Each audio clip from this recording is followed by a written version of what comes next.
nakakatuwa kasi, ano pala no, yung gatas natin, iba-iba yung kulay. Depende daw pala yun sa pangangailangan ng baby. Bakit naman nag-iyak-iyak yan? Dig-dig-dig-dig. I love you! I love you! Artistahin ka talaga. Ellie! Oh, bakit naman nag-iyak yan? Say good morning, everyone! Good morning! Gutom na naman po ako. Nag-init ako ng gatas niya, guys. Yung gatas ko, ininit ko dun sa ano. Kasi ba naman nagkasugat yung ano ni Mami. Ang lakas mo dumodo. Ang lakas mo dumodo. Kaya kailangan pagalingin mo na ni Mami. Kaya nagpapump lang ako ngayon, guys. Kasi grabe yung pag ano nito. Sup-sup. I know. Can you wait, Missy? Hey, can you wait? You have to wait. You don't have a choice but to wait. Eliana, look at me. Hey, hey, hey. You have to wait. You have to wait. I know you're hungry, but you have to wait. Only 2 more minutes na lang. 2 more minutes po. 2 more minutes na lang. I know. I know. You're hungry. You're hungry, huh? Are you hungry? Are you super hungry? Oh, yeah? Okay, okay. Let me get it. Good morning, pretty girl. I love you. Morning, Kinsley. Kiss mommy. Kiss Miss mommy. Good girl. I know. Okay, kunin na ni Mami. Hi, guys. Good morning. Pinagbote ko muna si Ellie, no? Kasi nga, merong sugat yung ano ko.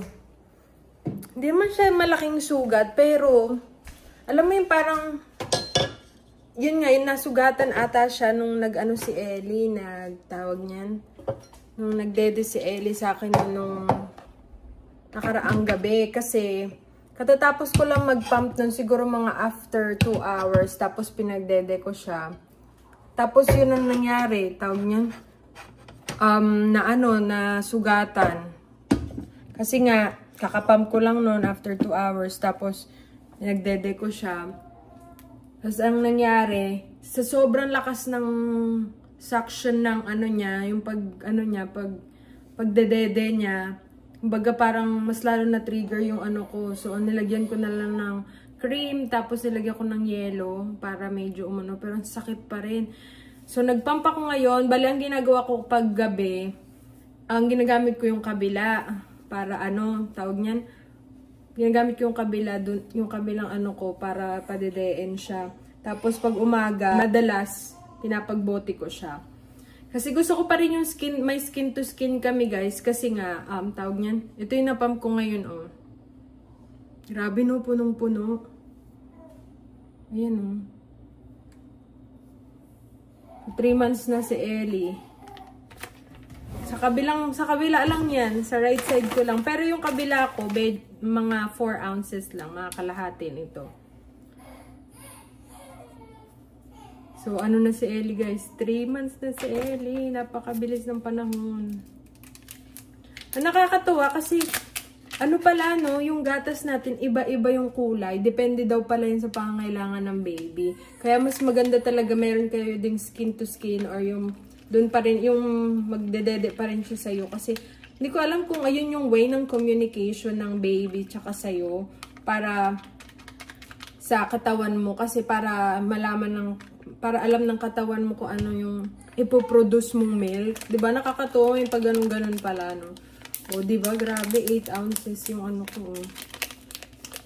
Ayan, no? 8 ounces. So, nilalagyan ko lang siya ng date. Tapos ng oras. Kumbaga, para alam ni Travis kung ano yung ipo-pull out niya para gamitin niya yung mga luma kong na pump. So, yung lagayan ko na to, guys, sa ano yan. Sa cover din yan ng insurance. So, bibigyan kanila ng free. So, ayun. Hindi ko alam, may ibang mga mommies na ano, no, pagdating ng mga 3 months, 4 months, na babawasan na sila, umuunti na yung milk nila. Sana ako dire-diretso ganun pa rin, no. Kasi, wala talaga akong planong itigil si Ellie sa pagbe-breastfeed dahil gusto ko talaga pure breastfeed yung ano niya.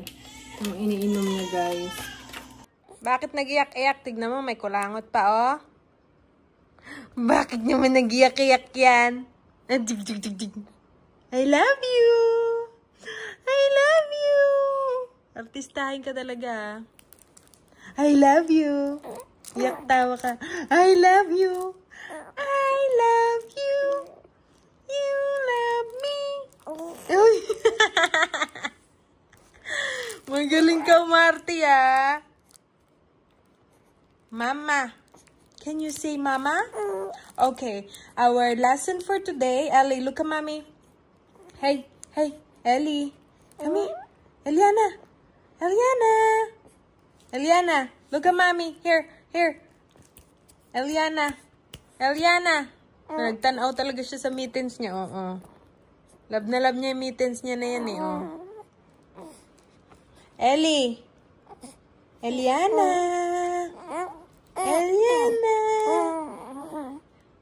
Sasalita ka ba? Ay, sus! Okay, look at mommy. Hey, look at mommy. Tinopak na naman. Oy. Tinopak na naman ang baby ni mommy na yan. Can you say, magandang umaga? Magandang umaga, everyone. It's good morning. Ohayo gozaimasu. Magandang umaga. Titignan niya talaga yung ano niya, oh. Paano ko ba matanggal to? May nagsabi pala, bakit daw lagi namin nilalagyan si Ellie ng ganito? Kasi nasa ano po siya ngayon, stage siya ng nagngangat-ngat siya ng ano niya, ng daliri niya. One time namula dahil wala siyang ganito. Diba, Eliana? Hi. Grabe, seryoso, oh. Nga pala, guys, may nagtanong din sa akin paano daw dumami yung gatas ko. And hindi ko alam na ano pala, no?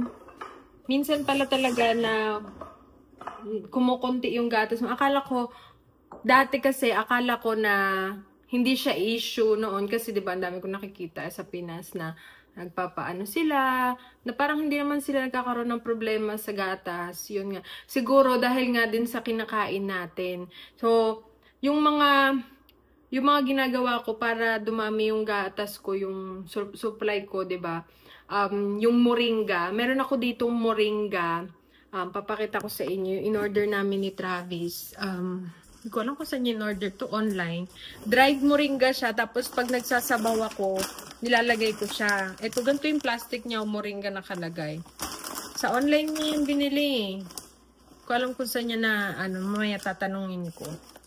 Tapos, ang ginagawa ko, pag nagtitinola ako, hinahalo ko siya. Tapos, yung coconut. Di ba nung nakaraan nagbukayo ako? Tapos, bumili lang ako ng parang coconut milk. Tapos, yung ano man tawag niyan? Coconut, wait lang, papakita ko rin sa inyo, no? Para may idea kayo. Ito. Ayan siya. Ayun, coconut flakes. Binili ko to siya sa Food Lion. Tapos, bumili ako ng parang ginawa ko siyang bukay. Tapos, pinalaman ko sa tinapa, yung kinain namin na nakaraan ni Travis. Ayun. Tapos, sabi din ng mama ko is yung papaya. So, hindi ko pa natatry yung papaya, guys. So, yung pa lang, malunggay, tsaka yung coconut pa lang yung natatry ko. And, siguro para sa akin, no, in my personal experience, tama ba? Personal experience. Ayun. Kapag palagi mong pinapalatch si baby, yung kapag palagi mong pinapadede si baby sa mo, kumbaga, na-stimulate niya yung mo para mag-continue, mag-produce yung mo, yun nga, hinaharap mo, 'di ba? So, ayun, siguro ayun yung mga nakatulong sa akin. So far, sa ngayon, okay pa rin yung milk supply ko. Marami pa rin talaga dito sa right side ko. Pero sa kabila, kalahati siya. Siguro mga 4 ounces. Tapos dito sa kabila, umaabot ako ng 8 maximum. Kumbaga, nagpapump ako every 3 hours or 4 hours. Pero hindi madala. Hindi siya yung consistent. Siguro sa isang araw, mga 3 beses or 4 na beses ako mag-pump. Ganyan. Para lang meron akong, tawag niyan, meron kaming backup sa freezer. Kasi, mas maigi na marami kayong, 'di ba, stock ng gatas kaysa naman kaunti lang. So marami pa rin akong stock ng gatas sa freezer. Kung baka yung iba nagtataka bakit pinapabote ko si Ellie, yung bote po na yun is yung gatas ko po yun. Tapos wina-warm lang po namin siya, wina-warm up lang namin siya dun sa may warmer. Yun yung warmer na yan. Tapos, ayun, bago namin ipaano kay Ellie. Tapos, kapag gabi naman, dun ko siya dede sa ko, kapag kagabi. Tapos, minsan, paggabi, bago siya matulog, yun, pinapagbote ko para para busog siya. Tapos, pagkatapos niyang magdede, ipapaburp lang namin siya, palitan ng diaper kung puno yung diaper niya kung nagpupo siya. Yun, tapos tulog na siya. Tulog na siya hanggang buong gigising lang yan siya ng isang beses, siguro alas 3, alas 4 para padidayin ko ulit, tapos tulog ulit. So, ngayon, nakakatulog na kami ng matiwasay ni Travis. Di na tulad nung unang buwan namin after kong mga anak, sobrang struggle talaga. And normal po yun, depende na lang kung yung anak nyo talaga hindi umiiyak, ganyan, kung tulog lang ng tulog, ayun, diba, swerte nyo. Pero, si Ellie kasi, nung unang buwan, talaga siya, kumbaga, ayun, yung mga normal na bata na iiyak, tapos gusto nung palaging dedede, ganyan, tapos, gassy, yung madalas siyang gassy noon. Tapos, pag magpupo siya, very irritated siya, kaya iiyak siya ng iiyak lang. Tapos, kailangan palitan mo agad siya. So, yung mga unang buwan namin, ang dami naming diaper talaga na palit kami ng palit. So, sa ngayon, ganun pa din naman, pero medyo less na. Kasi nga, medyo na nakakapag-adjust na rin siya. Kumbaga parang nalalaman niya na rin paano i-handle.